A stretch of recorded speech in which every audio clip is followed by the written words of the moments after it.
Hello everyone, thank you for coming and thank you for having me. I'm Roni Levit and I'm an infographic designer. I started as a graphic designer and studied in Bezalel, and now I teach in Bezalel infographics design and in several other schools. And I, since 10 years now, have operating a studio which we are designing data and information for various companies, also in the professional markets, and also and a lot for journalism and NGOs in subjects that interest us. So I will talk about myself, which is the only thing I know. So this is my family. And I am one of 5 kids, and in a very just normal Polish family. And we are, since I was a child, I was extremely concerned about comparison. Who gets the best chips, like the burned ones, and my brother got that and I didn't get this, and yes. So I grew, and then I was also like very arty, so I grew up to be a designer which is constantly involved in comparison and counting stuff. So this is how it all started for me, and as you see, the circles are a theme. So this was the first infographic project actually that I've done, and it's a part of a book called Atlas Israel, which is the subjective atlas of Israel. And basically it's trying to make sense of the place that I live in, but in an infographic way, trying to expand the borders of what is mapping. And this specific map is about the sounds in Jerusalem, which you can see that the green ones are mosques. They're the muazzin, the singings of the mosques. And the orange ones are church bells, and the big ones, because they're louder, are the sirens that you have once the Shabbat is coming in. And the red and the blue are sirens of ambulances and police. So, and this square in the middle is the old city, and you can just by sounds actually see where you're multicultural and where you're less multicultural, and the very big division between the East and the West, except the university up there, which is also Jewish. And that is one of the pages as well, which is a falafel catalog. When I took this is like one on one. Oh, how do you say it? It's a scale of one to one. And so there is the huge ones which you get filled with some meat or some onions or something, and there's the very small one, and there's also the falafel, which is a nickname for the ranking in the army. Once you become super sergeant, or I don't know what's the name of the. But part of the work was also to try and map things that are not necessarily data and numbers. And I know we're talking a lot about code and resources and Excel sheets, and I don't really understand very much about those things, and I always get like for a person who does deal with numbers all the time, I hate them extremely. I don't manage them so much. So this one is about swear words shouted to one another in Jewish and Arab teams when they play in soccer, one against each other. And for example, the big red one is death to all Arabs when you're playing against Arab, but there's also this slightly dark red one, which I don't know if you see, which is death to all Arabs when you're not playing against Arab, which just is like for fun. So and there's some extremely terrible stuff that you can hear there, and this is from the new Israeli foundation that they brought some observers to sit in the audience and write down the swear words. So there's like, Muhammad is a son of a bitch, and I want to have a Shoah to all of you and a Holocaust. So there's lovely stuff like that. So this was the book, and after a while I started to work for Globes magazine, which is the competition of Kalkalist, which Shaul told you, and they're the financial magazine, and they have this each week they have the weekend issue, which is slightly more of a lifestyle thing, and the editor told me, maybe you should do a weekly page and I will pay you, and it was like, wow, like I would do whatever I am dreaming to do all the time, which is infographics. So I didn't know it's called infographics, and I will get paid very little, but I thought it was a lot back then. And so for about 4 years I did this page when we actually sat together and decided on a topic, and then this became this specific thing that I've learned how to do and am loving to do, which is tell a story with numbers, but also choose the numbers that I'm saying and choose the numbers that I'm telling. And for example, this of course you can tell it's oil, and it was very fun to drip it all, but this one is about the difference in percentage in asironim, percentiles, and what they buy to eat, and the right one is the low one, and is the lower percentile, and the left one is the high, and you can see that the diet is much more balanced for the high ones. There's much more vegetables and fruits, and the meat consumption is more chicken, but the biggest difference is with mineral water and wine, which is the luxuries, and so we got to do fun stuff like that. And one of the things we had to deal with is we had to be contemporary we had to react to what is happening, and then there was this Holocaust Memorial Day, of course, and everything in the newspaper needed to be about Holocaust Memorial Day, and my work is always very magenta and yellow and tons of very happy colors, and then it was this, and we had to do something, and every image that I worked with was wrong and offensive. So I don't know if I'm good with this, but that was what we took out, and it was extremely hard to find a way to do something which is also very fast and easy to read, but also says something. And this was this, and then for the New Year's Eve we suddenly had this tons of data, because I used to gather the data myself. So and for New Year's Eve everybody is bringing you data. Last year Israel did blah blah blah and da da da, and when you were asking, there's a lot of people bringing you data, also commercial, and we wanted to do something else, and we took all this data, and then there was this how many people did this and that, and instead of saying how many people started the middle school, we said how many people did the bar mitzvah and then got the candy in their hair because you throw on them. And so we tried to tell a story how many girls got their first bra instead of how many girls got to this and that age, and trying to look for the slightly more interesting things. This is another project that is now in progress, which is a very ambitious one to visualize the Bible. And what is extremely difficult about that is, first of all, that no one agrees with no one, and second of all, there's not really any numbers or any data in the Bible, and well, not as... Yes, there is some. And of course, so the first thing we did is trying to take the whole Bible and just spread it out as a scroll, and just to see how long the books are.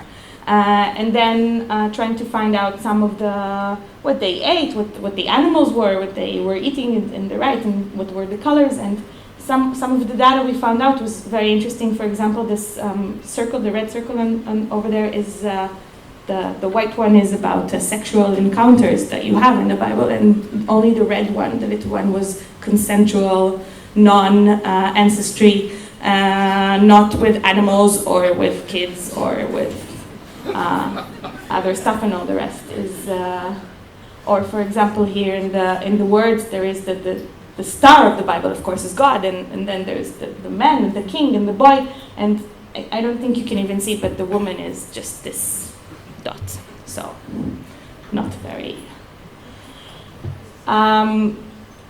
Another thing that I do, as I said before, is working with NGOs and trying to. NGOs have a lot of information, and they're extremely committed to their information, and sometimes they're too committed to the information in the sense that it's very hard to make them reduce some of the information in order to work towards a message or something that is that catches you. I mean, they need people to catch people. They have seconds. So everything we want. So this was Doctors Without Borders, and they did this survey after the last war in Gaza, and to see how many wounded were and what types of wounds they have, because in the media they said that there was this and that people wounded, and they didn't specify the types of wounds that they have. And unfortunately, a big percentage of the wounds is people without limbs. And once you have no limb, your chance to go back and work and support your family is very, very low. It's not like a burn, or it's considered in the same category. So we needed to say that, and they had this pie chart, which is basically this. It's a pie chart, but they also insisted that I put a picture. And they become very desensitized because they see it all the time, and they send me horrible, horrible pictures. This is like the best one of limbless people, and we needed to find a way to make it. And they also wanted it to be like something that will be viral. This word viral. It's very, everybody says it, and they wanted to do this, and we really needed to work very hard to do something which was nice looking. I don't know if that's okay to say about this kind of information, or for example the other information. I don't know if people who don't read English, they only translate that one. So it's about where were you when you got hit, and the big red one is 80% that were in places where they thought are safe and they were seeking refuge in. So this is basically a pie chart, not very very sophisticated in the form that I chose, but in the sense that it needed to work with the photos, and this is also Instagram and Facebook compatible. It needed to be very small and very in the low resolution that can be displayed. And in a totally different topic, and I've put them together for a reason, is this work that I've done for this dance company. They wanted me to put pictures of the dancers, but they couldn't take pictures because the work was not done, and the dancers wouldn't agree that they would take pictures of the work when it's not done, and it was this political thing, and internal political thing, and I said, okay, just like tell me how many jumps you think you're gonna have, and how many dancers are on a stage, and what you're wearing, and I did this survey, and they answered it, and by the survey, if the other the other one was a very known form of data. Here we invented the form of the data and created this flower, and the flower represents the entire festival, and then each little flower is each show. It was different performances. So you can't really see a picture of the dancer and how he looks like, but you can kind of see how many people are going to be on stage and what's their age and how many jumps they're going to jump and how many words they're going to say, and if you're able to look at this key. So this was just a total invention of taking the data, and not even important data or political data. The last project that I wanted to show you is the project that I've done this past year, and it's a project that is done with collaboration with some other Israeli and German designers and illustrators, and my part in it was that I compared myself to the average German person. And there was this big series of articles in Der Spiegel, in the German newspaper, where they combined a lot of statistics about German and tried to figure out who's the average German. And they came out with this Thomas Müller and his wife Stephanie, and they lived in this and that, and they work and tried to figure out the person. And I took this person, this Stephanie, and I compared it to me in various types. And this is the opening page of it. And here, before I reach Stephanie, I tried to look about something that defines a bit us as a society, is how far. I took a group of 50 people, and half German, half Israelis, and looked how far you live from the place that your grandparents were born. So the yellow ones are the Germans, and the red ones are the Israelis, which is not like a big thing. We know that we're immigrants, but it was very interesting to count, and then you can see that most of German people are living and vacationing, and actually this is something about Germans, that they're vacationing and living, and a lot of them are not leaving Germany, so we like it. So, and then I took the average height and the average weight and the average measurements to see that I'm fatter than they are, and I'm bigger, and I'm taller, and my hair is much more curly, and my eyes are black, and my hair is black, and this is very. I'm very different from the average, but also in sense of how I live my life. I don't have children; they have 1.5. I have much more vacation times, and I'm not married. Well, I wasn't married back then, and the time I spent for sleeping is much longer. So, for example, so this book is about trying to compare me to their lives, and I would like to finish with some practical work. This is a lot of times I get approached for infographics, and a lot of the things that are asked for me are not really infographics. For example, we have the biggest company in the state. This is a data that someone once told me, and I said, oh, well, or the budget is $43 billion, which is okay, but then what do you mean as compared to what? Or in budgets are, or last year it was. So a lot of information that comes along is not really infographics, but some of it is infographics, and but they dream that they want something that it's not. So these guys are from the Democracy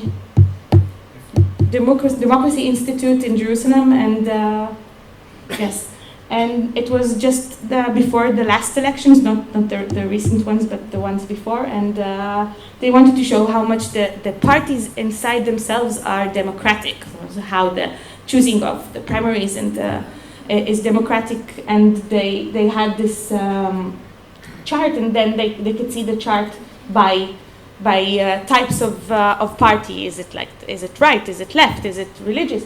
And then they wanted to compare these two parties, and then there was some text also, and they wanted all of this to merge together in a beautiful, coherent, understandable thing. But of course, they've seen my stuff, and they wanted it to be different, colorful, and all that. So I started, trying, and I did a lot of stuff, and some of it is not even done yet because it was extremely complicated, and I couldn't even understand myself, and then my work is for nothing. I don't do stuff that are not understandable. I try to, and I try to do the ballots thing, and it didn't work. And in the end, I gave them a few options, and they said, "But why can't we just do a graph so?" We did this simple graph, and the only thing that I've managed to convince them to do is to bend it like a rainbow, and then it says the Keshe Demokratik means it's like the political spectrum, but the democratic spectrum, and that's the way it was, and we're all fine with it. So, thank you.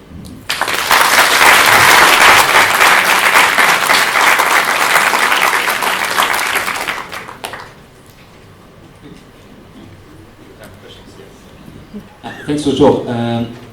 Obviously obviously there is an aspect of aesthetics and an aspect of comprehension, and what you said that you're trying to have a readable infographics. Can you tell a bit more about how you balance the requirements for beautiful and comprehensible or readable? Everything has to be beautiful and everything has to be readable. Is not. I don't think they come one on top of the other, like one instead of the other. It's not so much. I don't think so.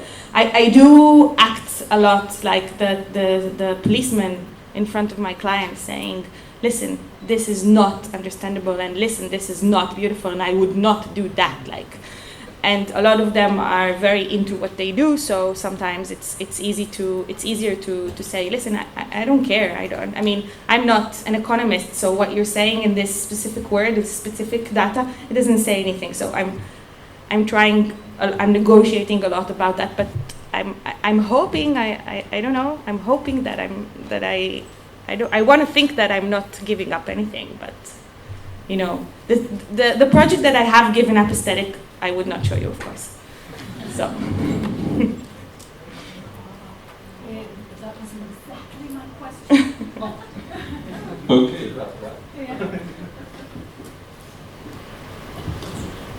Hi.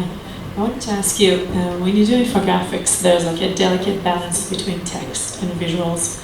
How do you find that balance, and what do you choose to illustrate, and what do you choose to keep written?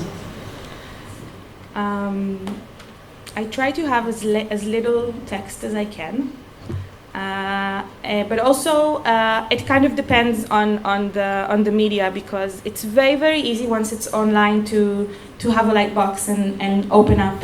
And those of you who've worked in journalism, and actually those of you who read the journalism, can tell that most of us just read the headlines and then maybe the sub-headlines and then the leads, and after, if we're really, really into it, we go into this. So I try to do that. I try to make it very, very clear that what you need to read first, and then if you want to, you should be able to go and inside and see all the information. So it's a lot of headaches, actually, so trying to do that, but yeah.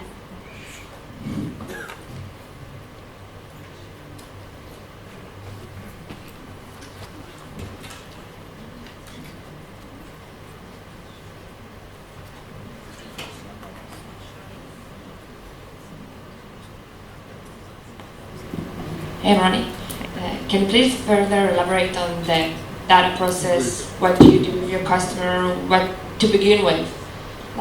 How do I get the data from? No, the process. How you ask them about the business questions. You ask them where do you start? What are the phases you go through? First of all, I guess a lot of people come over and ask for infographics, but they don't know what it is and they don't have the data. So I send them over to do some data research, and then they don't come back, most of them. So that's the first stage. And then what they do come back is that they have some data, or if they already had the data, but they also, and then we sit together and try to make it as diverse as possible to try and see, to get from them what their what's the goal of this. For some of them it's just to show that there is a lot of, and for some of them it's just to say that it's good in Israel or it's bad in Israel, or I have sometimes similar data in different point of views, and you need to find the right message. And then once we have the message, it's easier to look for the design. But a lot of the times they have very limited data, and I need to help them in asking the questions or trying to sift through the uninteresting data to get to something interesting. So it's a lot of editing.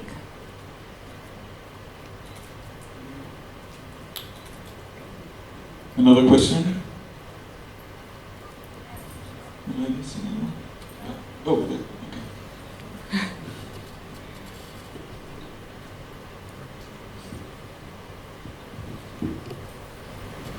Hi, I have a question regarding the data, because you said you and Excel sheets not going hand in hand together, and I just wondered on something like Atlas Israel, are you the people who swear in the content in the football. Yeah. So how do you source this data? How do you measure it?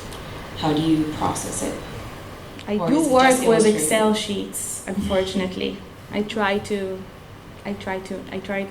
don't understand them. As in the moment there is a stia teken. I don't know how to say it in English. I become blind.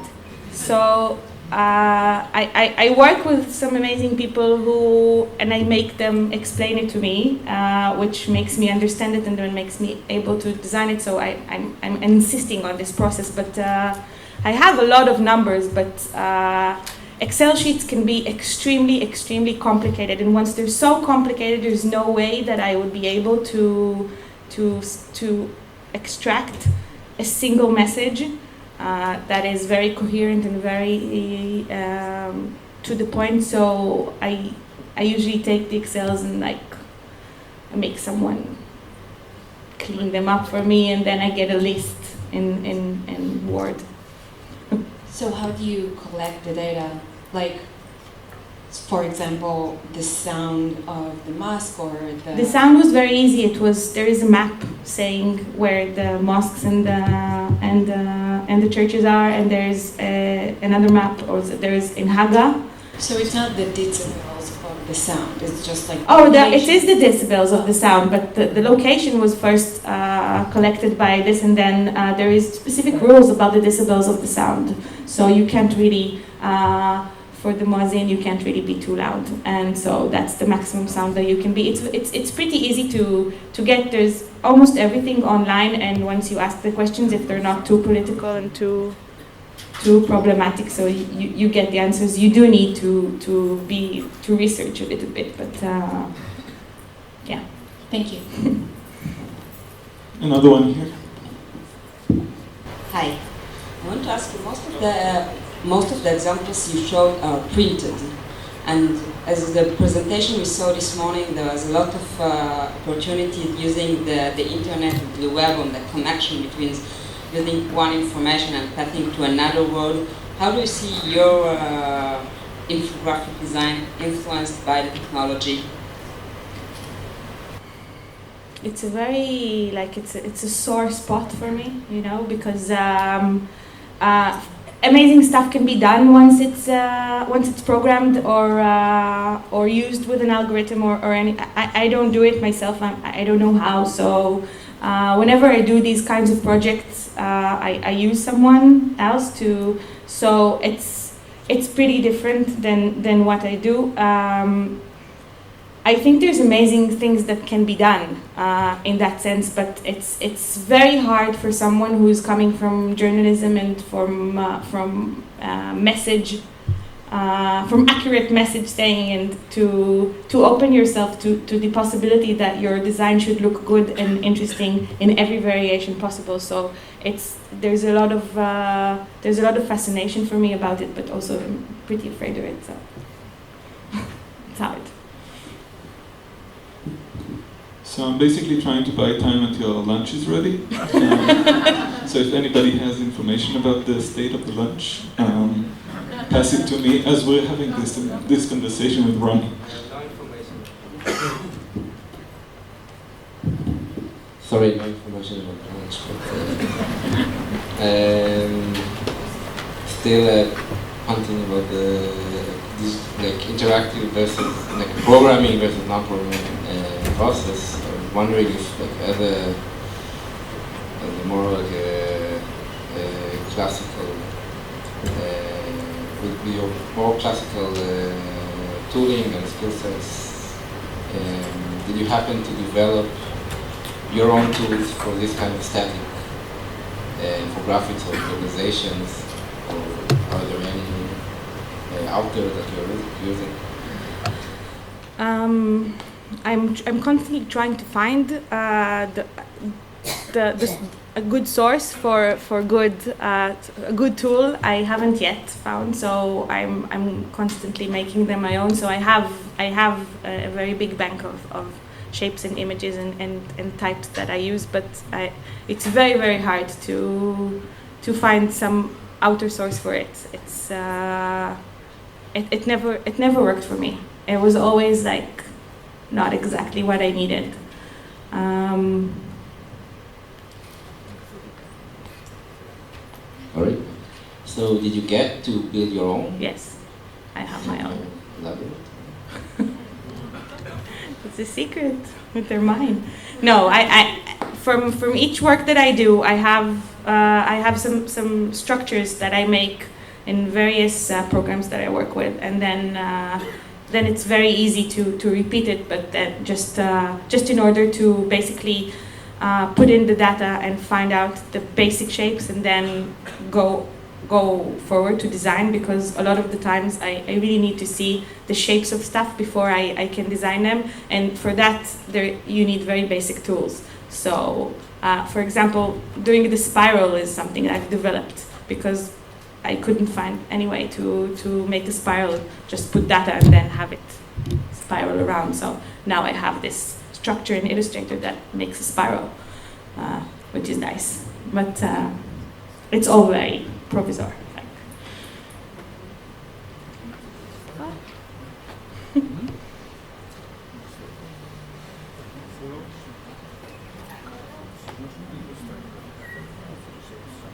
So we have, the food is here. It's on its way to becoming something you can put in plates, which means that we have we have time for another question.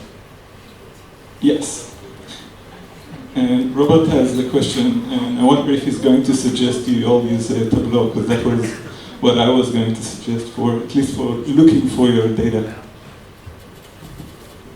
So actually what I was going for, but so I would like to reiterate, I guess, this question about aesthetics versus readability. Your last example was really interesting because you showed these bar charts, and then you showed these shapes that you had played with to explore the space a bit, and then you ended up with this, what you call this rainbow chart, where you clearly had made decisions about making it more interesting because you had the curved shape of the bars and the colors, but you also said that it has to be both. It has to be readable and it has to be beautiful, and there is no trade-off. But I just don't believe that. I think you are making decisions there that have to be on how you're presenting things that are, at least have to be interesting. I think what you're certainly doing is you're making things, you want people to look at what you're building, right? So I'm curious about, maybe it's not a trade-off, but there has to be